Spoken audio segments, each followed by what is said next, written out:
Buenísimo. Bueno, hola a todos, ¿cómo están? Bueno, mi nombre es Alexa López, para los que no me conocen, soy residente de cuarto año y bueno, mi tutor en esta clase fue, lo invité al doctor Ricardo Sadi, que es cardiólogo infantil del Hospital de Niños. Así que bueno, le quería agradecer y también a los jefes de residentes. Bueno, para comenzar, a ver, no sé por qué ahora no me está dejando pasar la diapo. A ver, ahí está, ahí puede cambiar. Bueno, los objetivos de esta clase, a ver, no sé por qué acá me aparece, voy a minimizar, ahí está, ahí me salió, listo. No, me aparecía los que se iban conectando.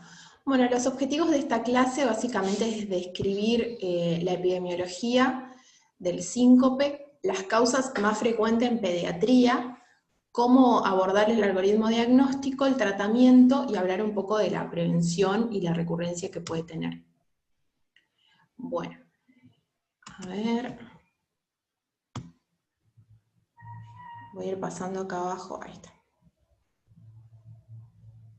No sé por qué se me tilda un poco al pasar, ahí está. Bueno, la definición es la que ya la mayoría sabemos, es la pérdida transitoria de la conciencia y del tono postural de brusca aparición y de corta duración. Eso es muy importante y usualmente con recuperación rápida y completa sin secuelas neurológicas. A veces también puede haberlo denominado presíncope, que hay un episodio de inestabilidad postural y disminución de la conciencia de rápida recuperación, pero que no llega a la pérdida total de la conciencia y eso se denomina presíncope. Bueno, hablar un poco de la epidemiología. Es un síntoma muy frecuente, del 20 al 40% de la población general padece algún episodio sincopal durante su vida, y de los niños el 15% tiene algún episodio antes de alcanzar la adolescencia. Luego en la adolescencia este porcentaje aumenta y no hay cifras tan exactas en pediatría, pero se cree que 1 de cada 5 adolescentes experimentará un episodio sincopal. Por eso es importante conocerlo, ya que va a ser un motivo de consulta muy frecuente, tanto en consultorio como también en la guardia de emergencias, ya que asusta bastante a los padres. Bueno, la clasificación. Hay múltiples clasificaciones de síncope. Yo me basé en la clasificación de la Sociedad Argentina de Pediatría, que se basa más en las causas más frecuentes en la edad pediátrica. Tenemos el síncope neurocardiogénico, que sería el vasovagal, el síncope disautonómico, el síncope de origen cardíaco y las causas no cardíacas, a grandes rasgos. Si voy muy rápido, me frenan. Bueno, primero vamos a hablar del síncope neurocardiogénico, el vasovagal. Es importante saber que es la causa más frecuente de pediatría, el primero que tenemos que pensar, del 23 al 93% suelen ser síncopes vasovagales, ¿sí? Hay varias clasificaciones, la mayoría suelen ser benignos y se autolimitan al llegar a la edad adulta. Pero bueno, básicamente está el maligno, que es el que no tiene pródromos, que es raro, el recurrente, que es el que tienen varios episodios, y el refractario al tratamiento. Y según la implicancia hemodinámica está el vasopresor, cardiopresor y mixto, que esto es importante conocerlo más que nada para luego enfocar el tratamiento. Bueno, el síncope neurocardiogénico, vamos a tener múltiples desencadenantes, que esto es lo que vamos a ir a buscar, lo que vamos a ir a preguntar en la anamnesis. Para charlar un poco, lo más frecuente es el ortostatismo prolongado, ¿sí? Más que nada en ambientes cerrados, calurosos. Al ser la mayoría niños ya preadolescentes o adolescentes, ellos nos pueden contar esto, y básicamente es un niño que estuvo parado mucho tiempo en algún lugar cerrado, caluroso, y que luego tuvo el episodio, ¿sí? También se ven luego de la actividad física vigorosa, que eso también hay que diferenciar si es durante algún ejercicio, preguntar bien en qué momento fue. El vaso vagal suele darse al finalizar el ejercicio, el paciente luego de sudar mucho, y más que nada si hace calor, puede tener un síncope vasovagal, pero nunca tiene que ser al comenzar el ejercicio ni en la mitad del mismo. Después, también la visión de sangre, de cosas que puedan impresionar, el dolor, el miedo, la angustia puede llegar a desencadenar un síncope vasovagal, y después el situacional, que hay varias situaciones como la defecación, la tos, la deglución. También se ha visto en las niñas cuando las peinan, puede llegar a desencadenarse, y después todas las situaciones que desencadenen hipovolemia, como por ejemplo fármacos, los diuréticos, también pueden ser causa, ¿sí? Bueno, los mecanismos fisiopatológicos son bastante complejos. Hay una compleja respuesta vasomotora neurohumoral que se acompaña de bradicardia, hipoperfusión cerebral y pérdida de la conciencia. Básicamente, ahí vemos que el síncope mediado neuronalmente, en este cuadrito, tenemos varios desencadenantes, ¿sí? Como el síncope tusígeno, la estimulación de la vía aérea, posmicción, lo que veníamos hablando antes, van a desencadenar como gatillos de diferentes sistemas, de diferentes vías aferentes, que van a producir, lo primero que van a producir es una vasodilatación, ¿sí? Al haber esta vasodilatación, va a disminuir el retorno venoso, lo que va a producir que a nivel del ventrículo derecho llegue menos sangre, ¿sí? Esto va a producir que se encadenen diferentes sistemas regulatorios que van a aumentar el cronotropismo y el inotropismo ventricular, lo que van a producir aumento de la frecuencia cardíaca. Esto, como va a producirse en un ventrículo con una disminución del volumen, va a hacer que se active el parasimpático, y reflejamente va a producir bradicardia e hipotensión. O sea, el síncope comenzaría con una hipovolemia y taquicardia y finaliza con bradicardia e hipotensión. Bueno, hay varias teorías, pero bueno, esa es la más aceptada. Básicamente por una hipovolemia que genera estos desencadenantes. Bueno, hay 3 fases que también es muy importante que el paciente nos las describa, porque realmente el síncope vasovagal con la anamnesis en la mayoría de los casos podemos llegar al diagnóstico, ¿sí? Pero es importante que reúna todas las características, ¿sí?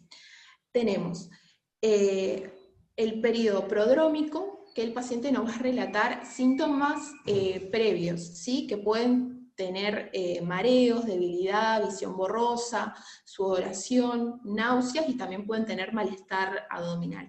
Esto puede producirse segundos, minutos, ¿sí? Y es muy importante que el paciente se dé cuenta de esto y lo empiece a tomar en cuenta, porque como vamos a ver más adelante en la recurrencia, a veces el paciente hasta puede abortar el síncope conociendo estos prodromos, ¿sí? Luego de todos estos síntomas se produce el periodo de la pérdida de la conciencia, ¿sí? Que es breve, de recuperación a los segundos y minutos. El paciente no suele recordar lo que le sucedió, ¿sí? Y si tenemos a alguien que observó esta situación, nos va a decir que el paciente pudo presentar palidez, sudoración, ¿sí? Y en el periodo postsincopal, el paciente puede estar un poco nervioso, sudoroso, pero tendría que tener un examen neurológico normal, cardiológico normal. O sea, tiene que tener sí o sí una recuperación neurológica ad integrum. Bueno, como venía diciendo, por la fisiopatología del síncope, se puede dar realmente con mucha frecuencia, y es muy frecuente que tenga recurrencia, ¿sí? O sea, si a nosotros nos relata el paciente que varias veces le ocurrió, lo más probable es que les vuelva a suceder. Y esto también nos aleja un poco de las causas cardiológicas, que no suelen ser tan frecuentes en el tiempo. O sea, lamentablemente las causas cardiológicas tienen mayor mortalidad y no suelen tener tantos episodios previos hasta que se produzca, por ejemplo, la muerte súbita en ese caso. Pero bueno, en el caso del síncope vasovagal, sí, suelen ser pacientes que dicen, sí, cada vez que estoy en un lugar con mucho calor, que estoy parada mucho tiempo, me pasa esto y demás. Entonces, con 6 o más episodios, la posibilidad de recurrencia en un año es del 50 al 70%, y esto va aumentando cuanto más episodios tengan. Así que bueno, puse solamente la posición lateral de seguridad, en decúbito lateral, que se le puede acomodar al paciente cuando se le produce esto. También se puede elevar las piernas, ofrecerle líquidos, ofrecerle algo salado. Y bueno, básicamente que el paciente sepa reconocer todos estos síntomas para que si, por ejemplo, está, no sé, andando en bicicleta, o está en una pileta, o en algún lugar que pueda llegar a ser peligroso, pueda pedir ayuda, o pueda cambiar de posición, ponerse en una posición segura, para evitar así los accidentes secundarios al síncope. Bueno, después el segundo tipo de síncope que voy a hablar es el síncope disautonómico u ortostático. Perdón, de síncope vasovagal, ¿alguna pregunta? Después igual el diagnóstico y tratamiento los digo como todos juntos. Bueno, si no hay nada, sigo. Bueno, el síncope disautonómico u ortostático.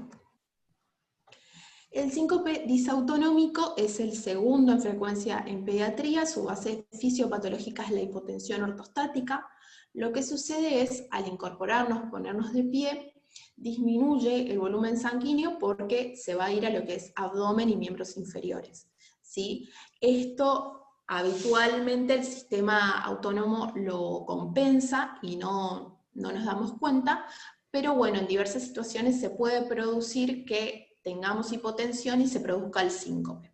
¿Cómo lo vamos a objetivar? Es cuando tenemos una caída igual o mayor a 20 milímetros de mercurio en la presión sistólica, o igual o mayor a 10 en la presión diastólica. Así que esto sería por ahí un poco más práctico en los niños. O un valor absoluto de presión sistólica inferior a 90. ¿Sí? Estos valores tienen que ser obtenidos durante los 3 minutos de asumida la posición de pie.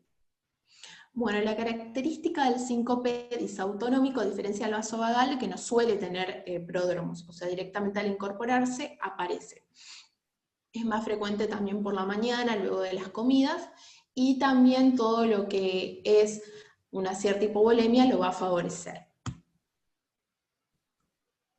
Bueno, hasta acá alguna duda. Sigo. Después, para diferenciar bien la clase, también vamos a hablar del síncope cardíaco. Que bueno, a diferencia de los mediados neuronalmente, que son los que hablamos previamente, la incidencia es mucho más baja, pero su mortalidad general es del 20 al 35% al año del primer episodio, y a los 5 años suele ser 50%. Ya que los episodios de muerte súbita de origen cardíaco en adolescentes y adultos jóvenes suelen tener antecedentes sincopales durante el transcurso de la actividad física. Es decir, si vamos para atrás, si buscamos todos los pacientes que tuvieron muerte súbita, y vamos al interrogatorio, o sea, de los familiares describen que habían tenido síncopes. O sea, que el síncope puede ser una oportunidad para llegar antes de la muerte súbita, ¿sí?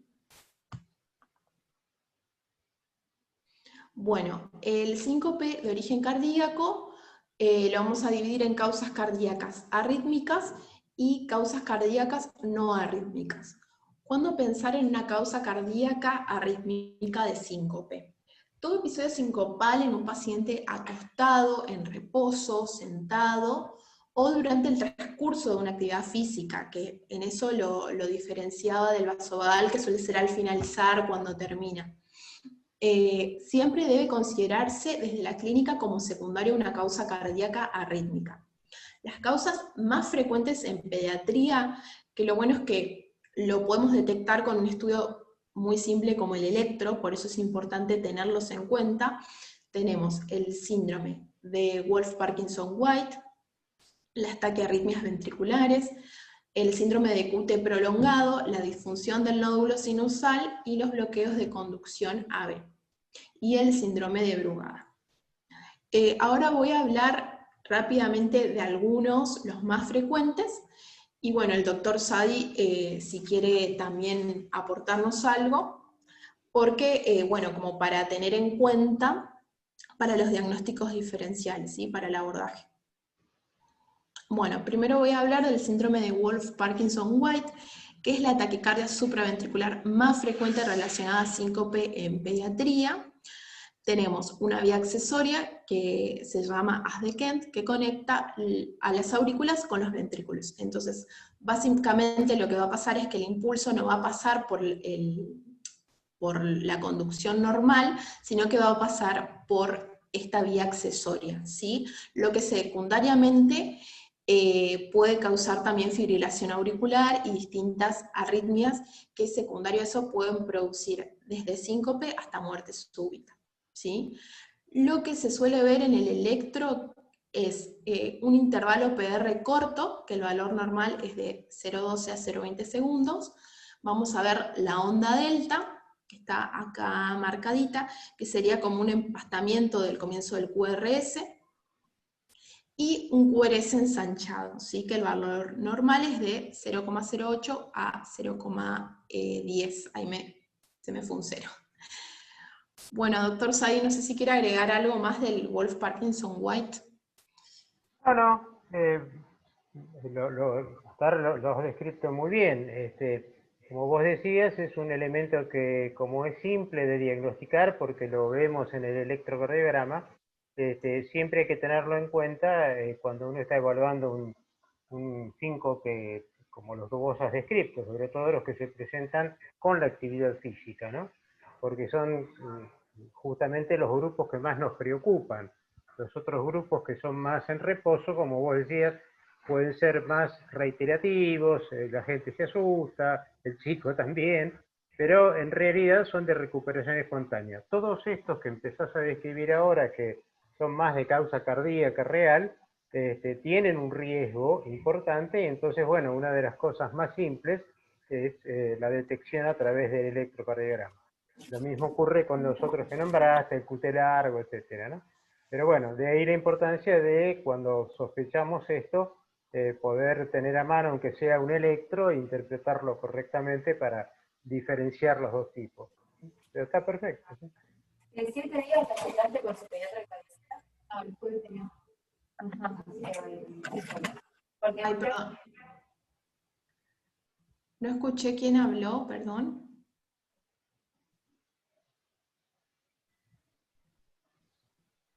No reconocí la voz, perdón, no llegué a escuchar. Se activó un micrófono nomás, me parece. Ah, listo. Bueno, sigo. Bueno, después repasando los bloqueos auriculoventriculares, que hay muchas causas, algunos hasta pueden ser congénitos. Los bloqueos auriculoventriculares de primer grado, que lo único que vamos a encontrar son intervalos PR alargados, ¿sí? Pero todos los impulsos auriculares son conducidos al ventrículo.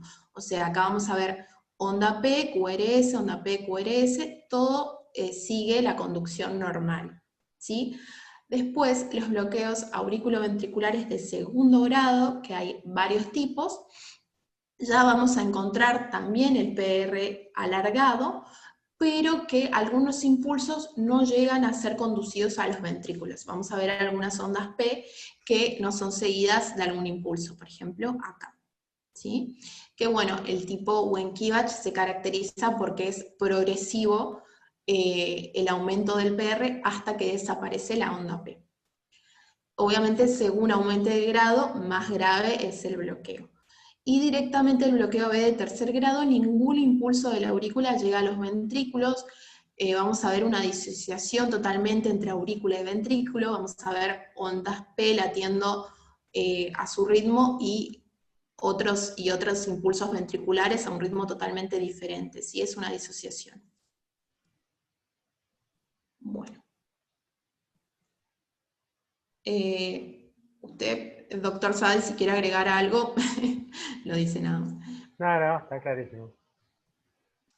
Bueno, después tenemos el síndrome de QT largo, que también pueden producir síncopes, es una causa bastante importante en pediatría también de muerte súbita, y secundarios a este síndrome también pueden aparecer arritmias ventriculares tipo torsade de puntas, o incluso fibrilación ventricular, o sea, súper grave. Hay más de 10 tipos de síndrome de QT prolongado. Hay varios síndromes genéticos que se acompañan de QT largo. Acá quise nombrar uno, pero bueno, cuando se acompaña de sordera congénita, forma parte del síndrome de Jervell y Lange-Nielsen, que es de herencia autosómica recesiva, que tiene unas mutaciones del gen del canal de potasio. Pero hay muchísimas mutaciones del canal de potasio, y hay una que creo que era el tipo 3, que está mutado el canal del sodio, que producen QT largo. ¿Qué pasa? Cuando uno detecta un QT largo en un paciente, se debe obviamente derivar al especialista, y también es importante estudiar a todos los miembros de la familia. Estos pacientes van a necesitar un desfibrilador cardíaco, una implantación, y obviamente enseñar a toda la familia las maniobras de RCP. Bueno, y como dije, después tenemos las causas cardíacas no arrítmicas. Si nosotros tenemos un paciente que tiene algún antecedente de una enfermedad cardíaca, alguna intervención quirúrgica, no podemos dejar pasar un episodio sincopal, ¿sí? En cualquier paciente que sepamos que tiene cualquier enfermedad cardíaca, hay que categorizar ese síntoma, ¿sí? Ya que puede ser que el paciente empiece a tener síntomas obstructivos, ¿sí? Y que durante el esfuerzo, como no pueden aumentar su gasto cardíaco, se produce el síncope, ¿sí? Entonces en estos casos son bastante graves que un paciente con enfermedad cardíaca tenga síncope, y la mayoría de las veces la resolución es quirúrgica, por eso es importante categorizarlo. Algunas de estas enfermedades son la tetralogía de Fallot, las anomalías en las arterias coronarias, la estenosis aórtica, la atresia tricuspidia, la transposición de grandes vasos, la hipertensión pulmonar y la estenosis de la arteria pulmonar, y las miocardiopatías dilatadas e hipertróficas. Bueno, acá un repaso de lo que venía diciendo de las alteraciones en el electro que podemos encontrar en el síncope, como para que les quede este cuadrito: el Wolff-Parkinson-White, con el intervalo PR corto, el QRS ancho y la onda delta. El síndrome del QT largo, que básicamente vamos a encontrar un QT corregido de más de 0,45. El síndrome de Brugada, que vamos a encontrar una elevación del ST en precordiales derechas, que sería B1 o B2. La T negativa, que va a ser cóncava y con T negativa en el tipo 1, y con T positiva bifásica en el tipo 2, que es la morfología en silla de montar, que es bastante característico del síndrome de Brugada. Y después la miocardiopatía hipertrófica, que vamos a ver más que nada el crecimiento auricular y de hipertrofia del ventrículo izquierdo. Bueno, ahora ya estamos en los diagnósticos diferenciales.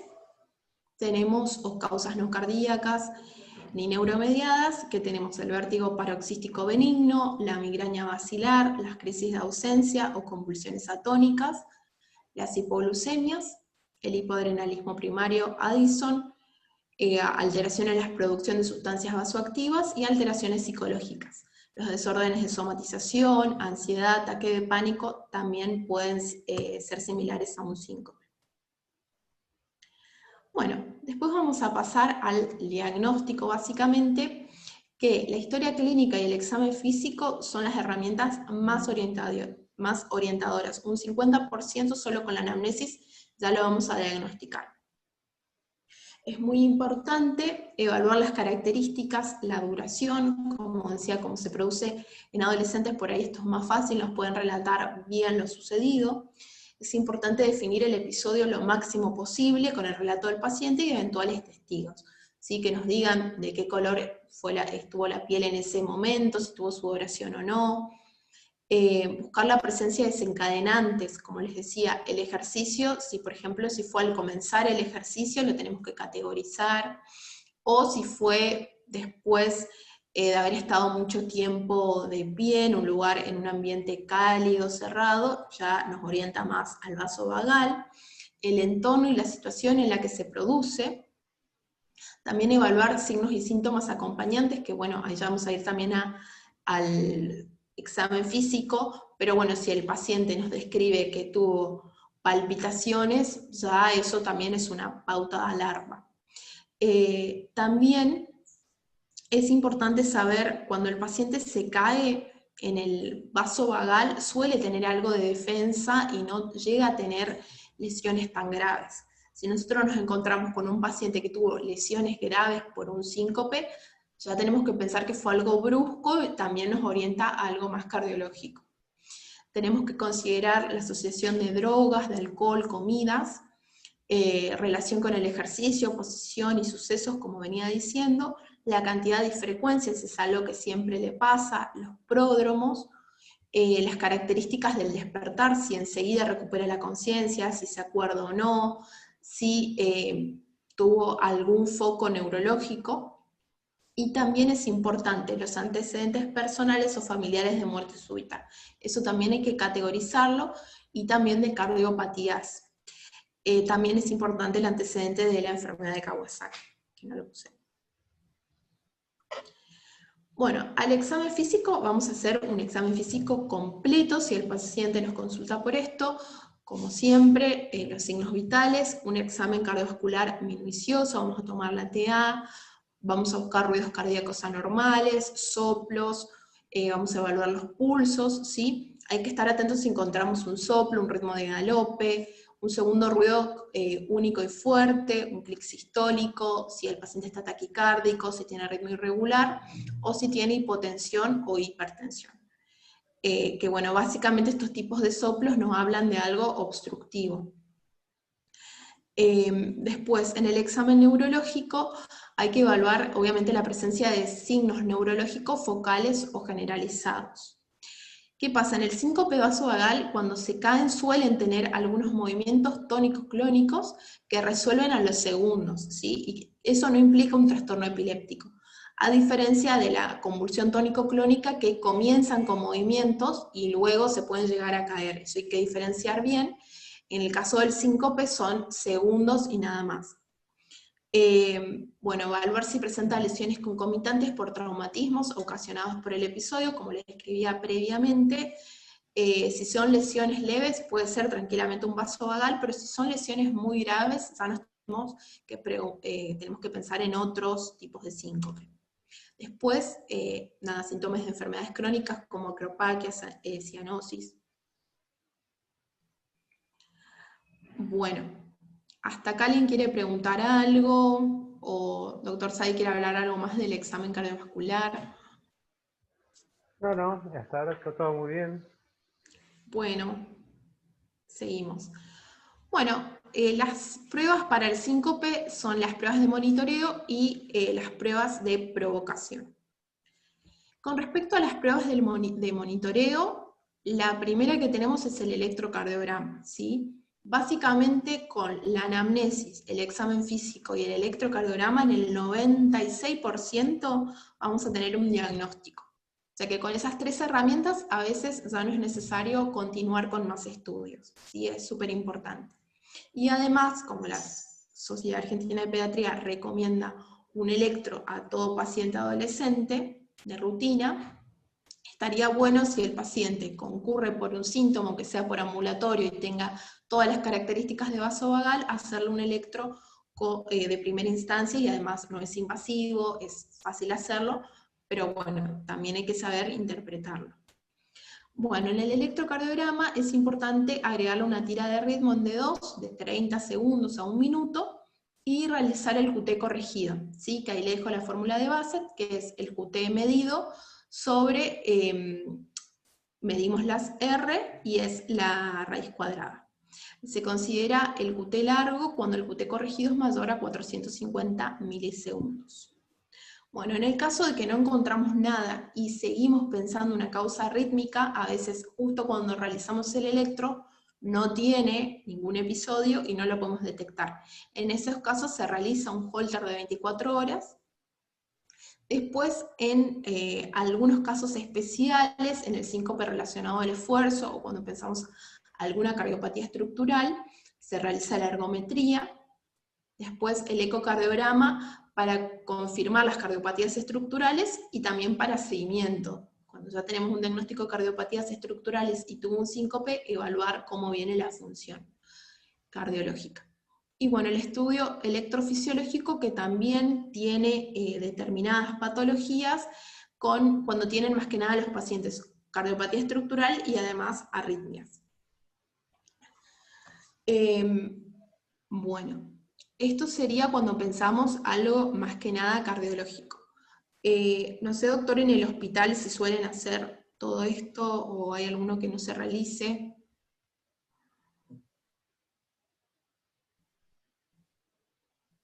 Doctor Sadi, no sé si está ahí. Sí, sí, sí. Todo Estaba se realiza. dejándolo porque no sabía si habías terminado. No, un comentario práctico, pero muy cortito. Cuando vos hablas de la determinación del QT corto, perdón, del QT largo, ustedes saben que el QT hay un montón de medicaciones que se usan habitualmente en pediatría, que son muchísimas, que pueden alargar el QT, ¿no? Algunas de ellas son sobre todo los prokinéticos que se usan para tratar el reflujo gastroesofágico, pero hay antibióticos, antimicóticos, casi todas las medicaciones de tipo de aplicación neurológica que pueden alterar el QT. Entonces es importante en todos esos pacientes hacer una evaluación del QT cuando están medicados para ver si hay alguna alteración del mismo. Ahora, el tema es que muchas veces, sobre todo, por ejemplo, en el caso del reflujo gastroesofágico, que con frecuencia se indica en lactantes, ¿no? El cisapril, etcétera, pueden modificar el QT y por eso hay que tenerlo en cuenta para saber si la dosis puede poner en riesgo al paciente de tener alguna alteración por el QT largo. El comentario era si ustedes se fijan en la fórmula, el denominador de la fórmula es la raíz cuadrada del RR, como vos dijiste, Alexa, ¿no? Es decir, es el QT que medimos como un numerador y la raíz cuadrada del RR como denominador. De manera que cuanto más corto sea el RR, en otras palabras, cuanto más frecuencia cardíaca tenga el paciente, es probable que el QTC sea más largo, porque tiene una relación inversa, ¿no es cierto? Cuanto más corto sea abajo, más QTC nos va a dar. Y como digo, los lactantes de por sí tienen un RR corto, entonces este valor de 0,45 está bien. Lo que se relata en general es de 0,42, 0,43 para arriba, pero a lo que yo quería hacer referencia es que a veces nos encontramos con valores límites o limítrofes en un lactante, tiene por ejemplo 0,44, ¿no? Entonces, ¿qué hacemos? ¿Le hacemos suspender la medicación? ¿Lo dejamos con eso? En esos casos, en general, si el examen es basal antes de la medicación, la sugerencia sería indicarle, por ejemplo, si está en niveles límites de 0,44, 45 y no más que eso, indicar que la medicación que se le ha puesto se puede dar la mitad de la dosis y hacer una nueva revisión en vez de a la semana, como se usa habitualmente, hacerlo en 2 o 3 días posteriores, 48, 72 horas. Porque puede ser que el QT sea falsamente largo, digamos, por el hecho de que el RR es muy corto. No sé si se entiende eso, ¿no? Entonces, bueno, simplemente eso obviamente va a ser responsabilidad del cardiólogo, pero para que tengan en cuenta que, bueno, en los chicos chiquitos, en los lactantes sobre todo, la influencia del denominador, que es la frecuencia cardíaca, tiene valor también y a veces uno puede darse una pequeña licencia, digamos, de tomarse unos días de observación antes de suspender la medicación en caso de que realmente el QTC sea verdaderamente largo, ¿no? Bueno, eso es nada más. Y respecto a lo que vos decías, el holter se indicaría más que nada cuando uno está sospechando patologías que se presentan en reposo, mientras que la ergometría estaría más indicado cuando el paciente nos relata un episodio de esfuerzo, son factores provocadores, digamos, del probable síntoma, ¿no? Bueno, no, ese sería Perfecto, el gracias. arreglo.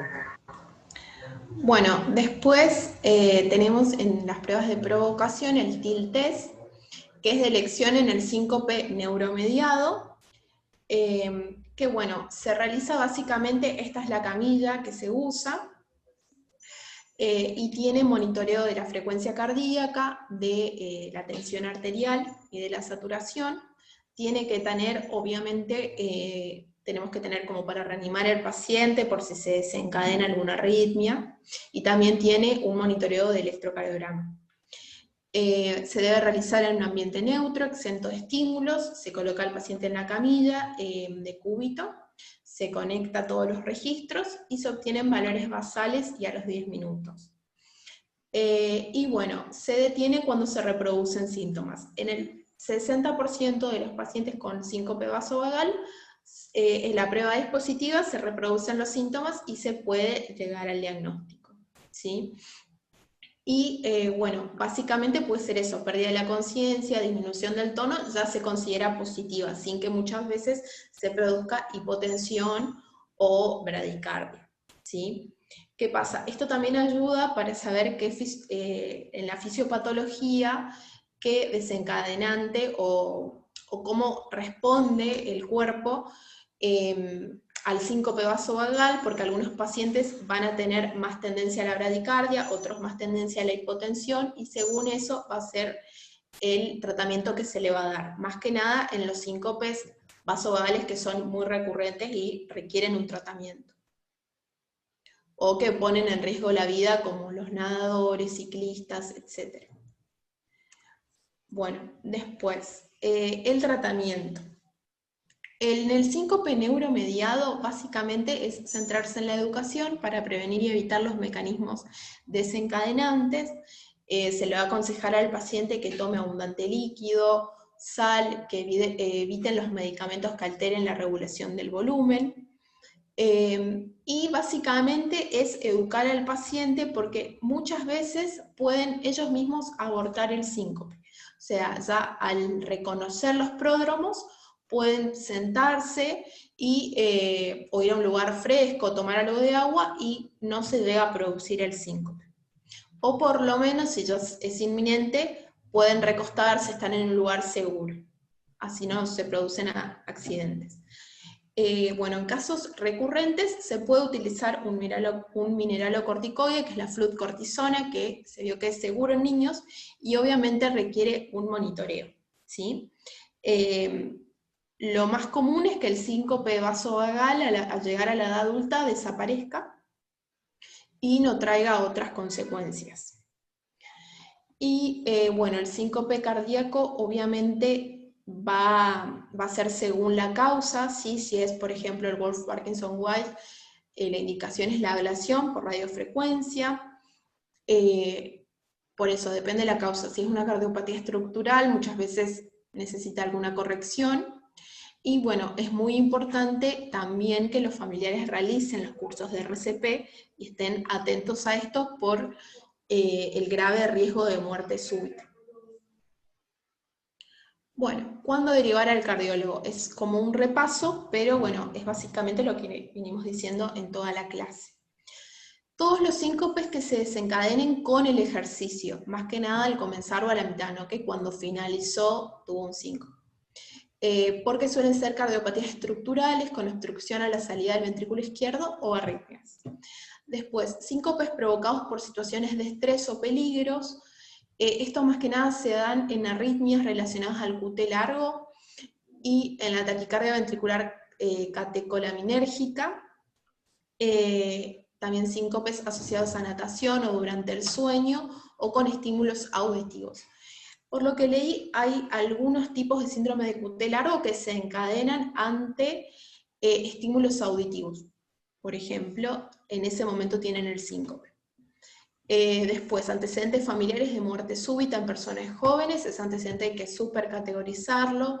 Antecedentes familiares de cardiopatía o arritmia de base genética, miocardiopatía hipertrófica, displasia ritmogénica del ventrículo derecho, QT largo, Brugada, ¿sí? Cualquier hallazgo en la anamnesis o exploración que sugiera la presencia de una cardiopatía, cuando tenemos un electrocardiograma patológico, todas las características que fuimos hablando. Después, como decía, los síncopes bruscos que ocasionan traumatismos, que no tuvieron pródromos, y siempre que, bueno, la anamnesis no sea clara y no nos oriente a un síncope vasovagal u ortostático. Y bueno, para finalizar la conclusión, lo más importante es que, bueno, aunque la causa más frecuente de síncope en la población pediátrica es el vasovagal y su pronóstico es excelente, existen otras causas de pérdida de la conciencia más peligrosas donde el síncope puede ser el primer signo de cuadros más graves y la mejor oportunidad que tiene el pediatra de diagnosticar una afección potencialmente mortal. O sea, puede ser el único síntoma que tengamos antes de la muerte súbita. Y bueno, en el caso del síncope vasovagal, explicarle a los pacientes, a las familias, la fisiopatología, las medidas y de alguna manera tranquilizarlos. En el caso de que vemos que no es vasovagal, directamente derivar al especialista de forma urgente. ¿Sí? Bueno, acá les dejo la bibliografía. Y bueno, muchas gracias. No sé si tienen alguna pregunta o usted, doctor, quiere agregar algo más. No, a mí, excepto lo que comenté, me parece que está muy clara tu presentación. Creo que como resumen es muy importante que como pediatras podamos hacer un correcto interrogatorio, que como vos decías, en general, como estas patologías o estos cuadros se presentan en preadolescentes o adolescentes, pueden relatar bastante bien los detalles de lo que pasa, o bueno, los familiares o compañeros de colegio, etcétera, darnos datos de cómo pasaron las cosas, ¿sí? Eso nos permite diferenciar claramente dos grandes grupos, como vos dijiste, los que se presentan sobre todo en relación con el reposo, con el ortostatismo prolongado, etcétera, y diferenciarlos claramente de los que se presentan en ejercicio, que esos son los que más nos deben preocupar. Siempre, ante la duda, es preferible una consulta, porque como decíamos, un simple electrocardiograma nos puede aclarar unas cuantas cosas, ¿no? Pero, digamos, respecto a la preocupación, que siempre uno tiene que transmitir algo a la familia que se encuentra preocupada, básicamente uno diría que si el cuadro se presenta en reposo, como vos bien dijiste, uno se puede quedar bastante tranquilo, y si no es así, tomar las medidas como para evitar cuadros más graves. Así que no, me parece excelente la presentación y como panorama general en lo que se nos presenta en el consultorio, tener como grandes bases esos dos grupos que nos permiten orientarnos. ¿Sí? Perfecto. Perfecto. Bueno, muchas gracias. No, gracias a ustedes. No sé si hay Gracias, alguna doctor. duda o alguien que quiera preguntar algo de los que están escuchando, siempre y cuando podamos escucharlos, ¿no? Sí. Bueno, ahí pusieron en el chat como agradeciendo, no vi ninguna pregunta. Bueno, perfecto. Así que bueno, Bueno, muchas felicitaciones, gracias. gracias a todos y bueno, sí que sigamos conectados, cualquier cosa, yo estoy a disposición, si bien no presencial, porque no podemos, pero con todo gusto para ayudarlos o acompañarlos en lo que necesiten. Muchísimas gracias. No, Chao a gracias a todos. todos. Chao, chao, hasta luego. Gracias, Ale. Gracias, Ricardo. No, de nada, chao, chao, gracias. Hasta luego. A ver.